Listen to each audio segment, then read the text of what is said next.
Good morning dear students. आज हम पढ़ेंगे व्रत के बारे में, जो क्लास 9th और 10th के लिए यूपी बोर्ड के लिए मोस्ट इम्पोर्टेंट टॉपिक है। आपका स्वागत है मेरे यूट्यूब चैनल चरण सिंह स्टडी में। देखिए, आज हम पढ़ेंगे व्रत की कुछ बेसिक कॉन्सेप्ट और उनकी परिभाषाएं। देखिए, सबसे पहले हम देखते हैं कि व्रत क्या होता है। व्रत एक निश्चित बिंदु से किसी समान दूरी पर स्थित सभी बिंदुओं का समूह होता है।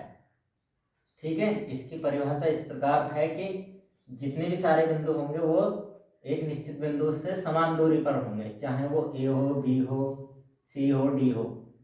अब बात आती है इनकी कुछ बेसिक कॉन्सेप्ट की परिभाषाओं की।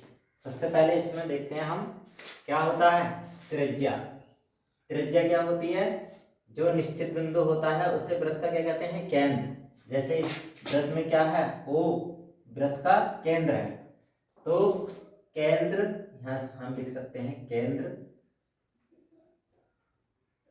केंद्र ओ से ए तक एवं ओ से बी तक दो त्रिज्याएं हैं, जिन्हें ओ ए तथा ओ बी त्रिज्या कहते हैं। फिर आती है इनकी छेदक रेखाएं। छेदक रेखा क्या होती हैं? ये इसे कहते हैं प्रतिच्छेदक, सेकेंड लाइन। एक रेखा जो व्रत को अलग अलग दो बिंदुओं पर काटती है। जैसे रेखा पी क्यू व्रत को दो बिंदुओं ए और बी पर काटती है, अतः पी क्यू एक क्या है? छेदक रेखा है, प्रतिच्छेदी रेखा है। यह सेकेंड लाइन है। जैसे इसमें दिखाया गया है, व्रत ओ में कहाँ काट रही है व्रत को? ए बिंदु पर और बी बिंदु पर। कौन सी रेखा? P Q. तो पी क्यू क्या है? हमारी छेदक रेखा।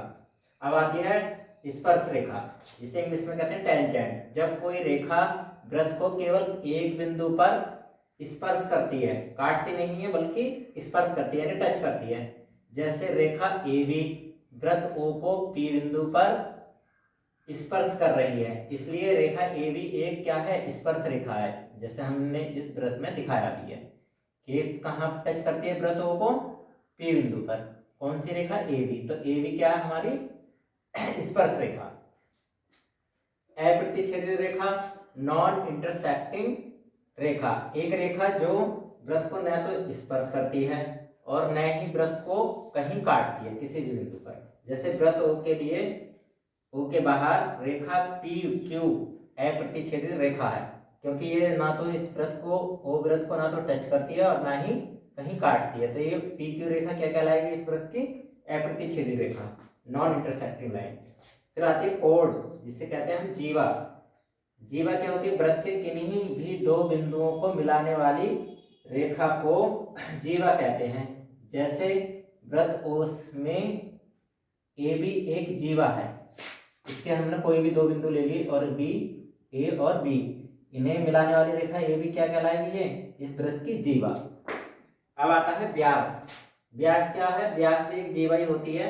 इसमें क्या होता है? जो जीवा होती है, जब व्रत की कोई जीवा व्रत के केंद्र से होकर जाती है तो उसे यानी उस रेखा को उस रेखा को व्यास कहते हैं। जैसे व्रत में रेखा पी क्यू व्रत के केंद्र से होकर जाती है, अतः यह एक व्यास है।